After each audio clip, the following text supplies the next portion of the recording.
Notice your body getting a little stiffer as you age? Frustrated by endlessly stretching only to fail to see any meaningful improvement? Then I made this video for you. Flexibility and mobility are not what you've been led to believe. This is going to completely change how you think about maintaining a fully functional body as you age. In this video, I will reveal the keys to improving your movement quality and increasing your range of motion as you age, so you never have to become that grandpa that struggles to get up out of a chair or has to wear Crocs for the rest of his life because he can't bend over to tie real shoes. In the second half of this video, I'll be sharing with you exactly what you should be doing and how you should be training to optimize your flexibility and mobility, and how to banish those tight hamstrings, sore hips, stiff neck, and tight back for good. Stay tuned all the way to the end of the video to learn how you can get your hands on a free mobility program that'll have you feeling more flexible and less stiff than you did 20 years ago. But first, I firmly believe that before we can solve a problem, that problem must first be clearly defined and well understood. So how and why do most of us experience a progressive decline in mobility as we age? Here are the two primary reasons why you are progressively losing mobility. Reason number one are physical changes in the length of certain tissues within our bodies. And this is how most people tend to think about flexibility and mobility. They think that the reason why they can no longer bend over to touch their toes is because their hamstrings have physically gotten shorter and they no longer have access to that range of motion. There are some studies that have looked at this and have found that in many people, we do indeed see a physical shortening of the length of muscles and connective tissue, which consists of the tendons that attach the muscle to the bones, the ligaments that support our joints, and perhaps most importantly, the fascia, which connects and permeates every tissue in our bodies. If this tissue is not regularly lengthened to its full capacity, it will indeed shorten over time. If you don't use it, you lose it. The second and almost universally overlooked and misunderstood reason why we lose flexibility as we age is the fault of our nervous system. When we decide to either consciously or subconsciously physically move our bodies, that decision, unless it's a reflex, originates in the brain. The brain then sends that command down to the spinal cord via electrical impulses, where it is then directed from the spinal cord out to the peripheral nerves to the appropriate muscles that will either need to contract or relax in order to facilitate that particular movement. Now, this is a bit of a simplification of a highly complex symphony of chemical and electrical processes that move at speeds of up to 120 meters per second, but it is an accurate explanation that is suitable for this discussion. And I welcome the fact-checking of any and all neurobiologists in the comments below. Now, this is a very key part to understand. As a prerequisite for that movement to occur, our nervous systems want to make sure that that movement is not going to cause an injury, that nothing is going to break as a consequence of that movement. Keep in mind that in all of us, our muscles are physically strong enough to literally tear our tendons right off of the bone. Google pectoralis tendon tear or bicep tendon tear to see this for yourself. But be warned, these videos are pretty gnarly to witness. To avoid such disasters, our nervous systems employ a series of governor switches. One of the essential characteristics that our nervous system demands in order to feel secure that that movement is not going to cause an injury is a sense of stability, which is defined as the ability of the body to perform a movement with balance and control. When your central nervous system detects that you are stable and the risk of injury is low, it will allow your muscles to contract harder and move through a greater range of motion.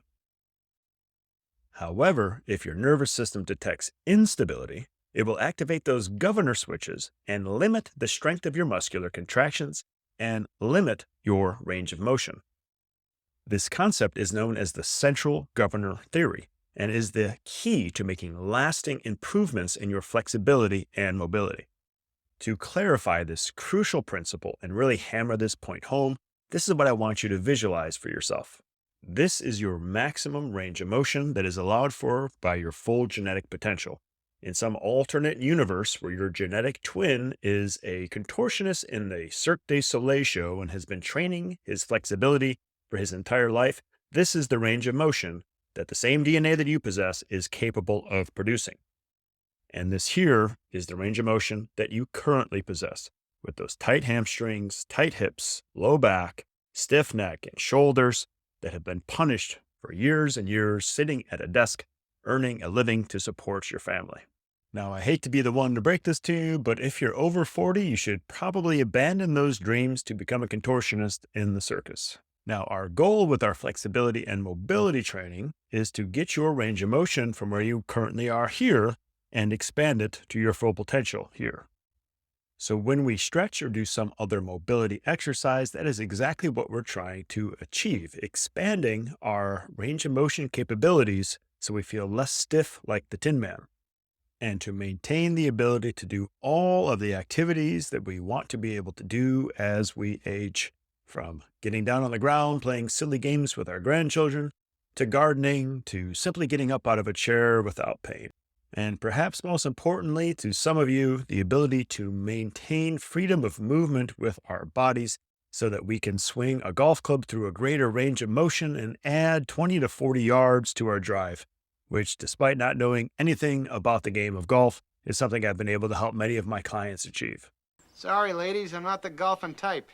When we stretch, we temporarily improve our range of motion from here to here, and we feel, for at least the next few hours, less stiff and gain more freedom of movement.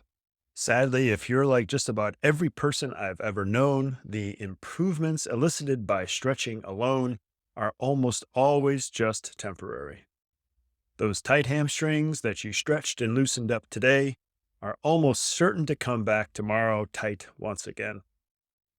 You may have even tried stretching every single day, only to be frustrated by a lack of significant improvement that lasts over time. The key to making lasting improvements in flexibility and mobility is the addition of stability. So if stretching temporarily takes our range of motion from here to here, adding stability will hit the save button for our nervous system so we maintain this increased range of motion and don't simply revert right back to that tight, stiff body we had before we started our stretch. Recall the central governor that we talked about earlier. If your nervous system does not detect that you are safe and stable throughout that range of motion, it will not allow you to access that range of motion. So we stretch to expand our range of motion, and then we train stability in that greater range of motion to teach our nervous systems that it's safe to move throughout that entire range without the risk of injury.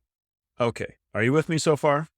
Great. Now, if you're finding this video helpful, do me a quick favor, do the like button thing, subscribe, and share this video with someone you know that is struggling with a lack of flexibility and mobility. I thank you now, and they'll thank you later. So how do we incorporate stability into our flexibility and mobility training? By actively contracting the major muscles that surround key points of stability in our bodies.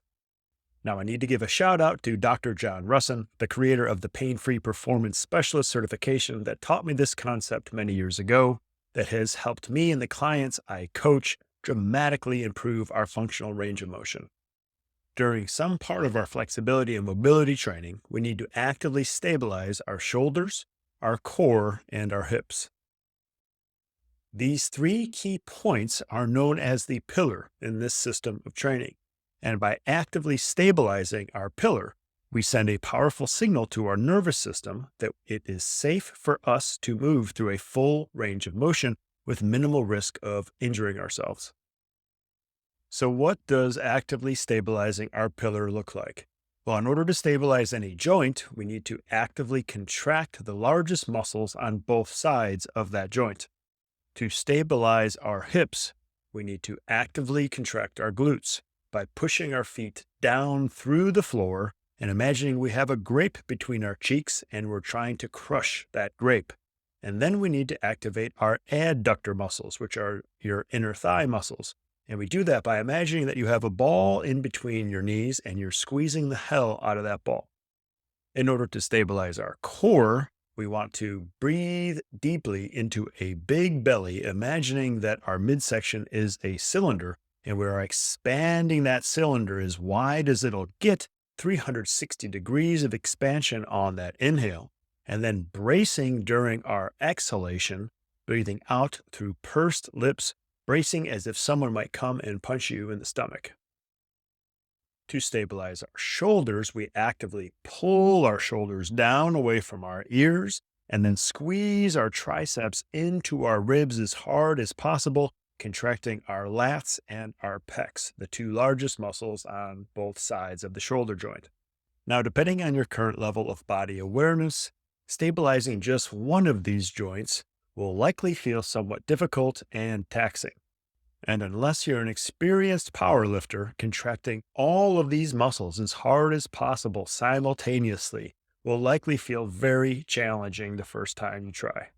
Now, I never promised this was going to be easy, but I can assure you that dedicated practice to mastering this skill will absolutely revolutionize your training and your athletic abilities, and is the key to making lasting improvements in your functional range of motion, transforming your body into the flexible, mobile, strong, and stable miracle of a machine you were born to be. Now, if you're serious about making such a transformation, I have a free gift for you to help you start the new year off right. I'm giving away my foundational mobility program for free. Simply go to yourmaxhealthspan.com or click the link in the pinned comment below. This is a critical first step to help you maintain highest quality of life possible as you age.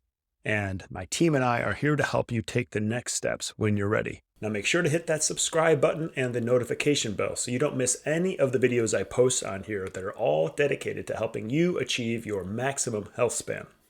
Check out one of these other videos here for more key insights to help you live longer, live stronger, and I'll see you there.